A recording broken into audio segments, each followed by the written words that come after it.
I was listening to Ryan North about how to invent everything that he has written a book about. And then I uh, thought about how I would like to explain my view on invention.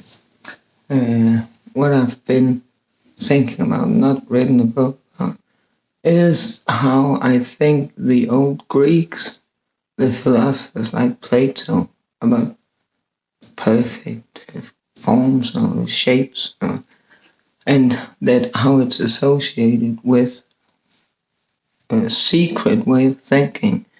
And maybe they have been inspired by rock, not formations, but and holes in rocks and those different shapes in nature.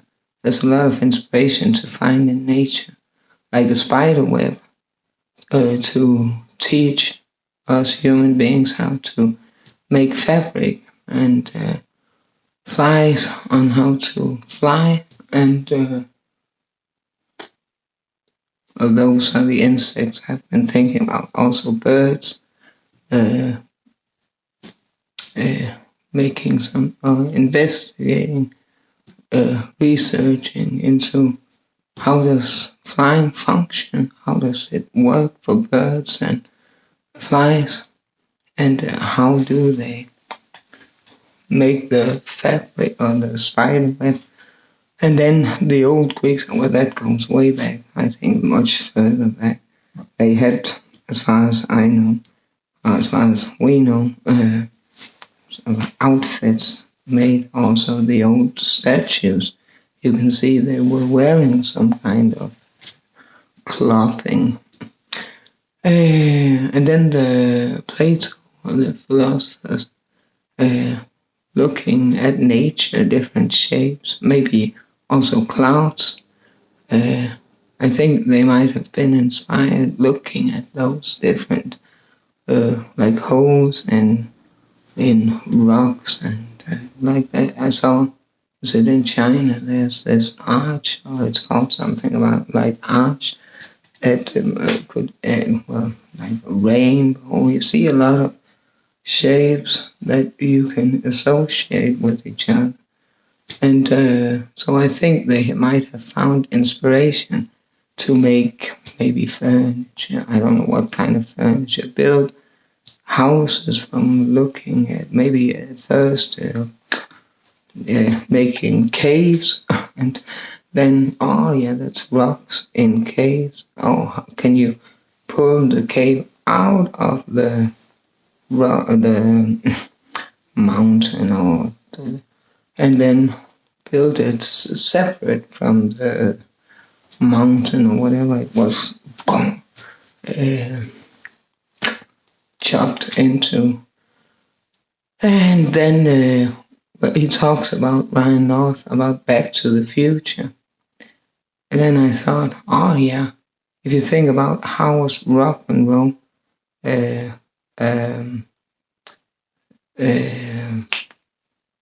played something that was, I think, some kind of old-fashioned, something developed from blues, and then rock and roll.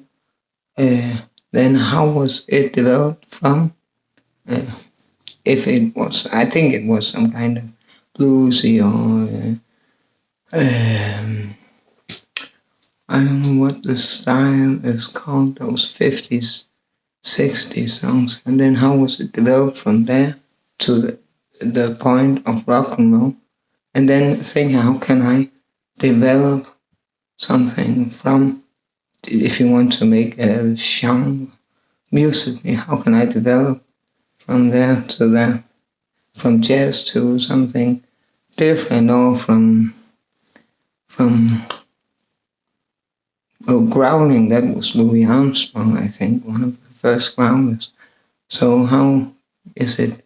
Can you put growling into pop music in a soft way, or I don't too, if you want to develop music genres. But often it's or if you can flip something upside down, like I thought maybe when they made those stars that I star like where you cook food.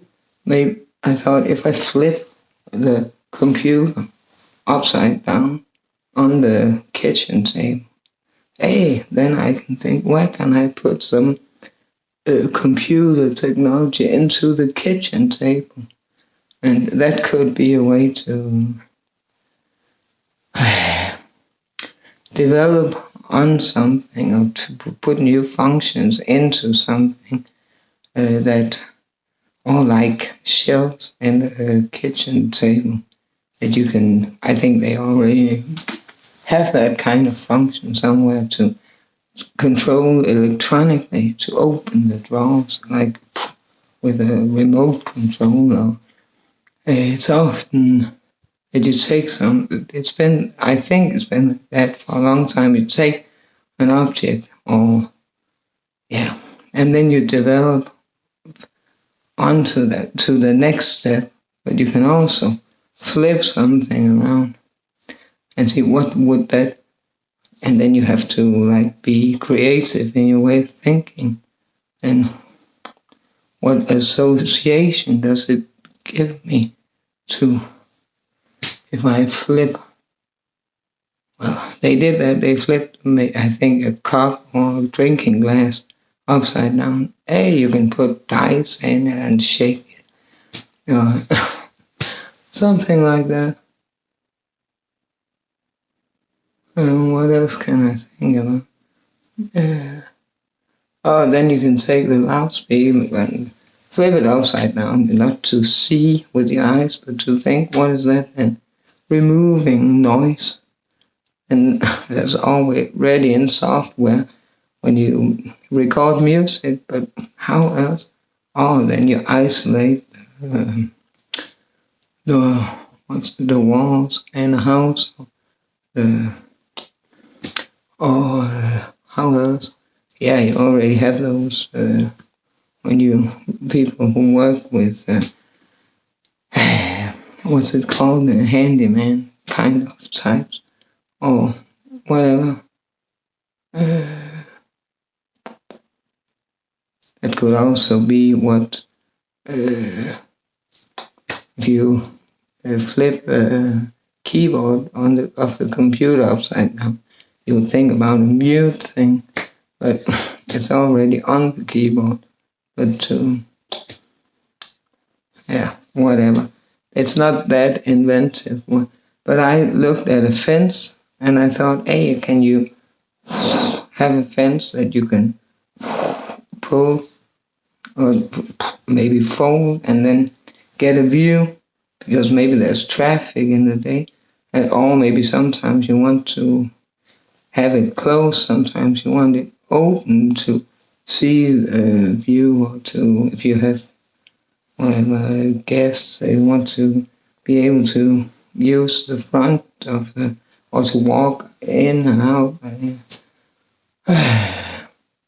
Or in windows, you could have those, what they call, curtains inside the window with a remote control between the windows, or anything to build onto something that already is, or and flip something upside down and creatively think about what equals opportunities, what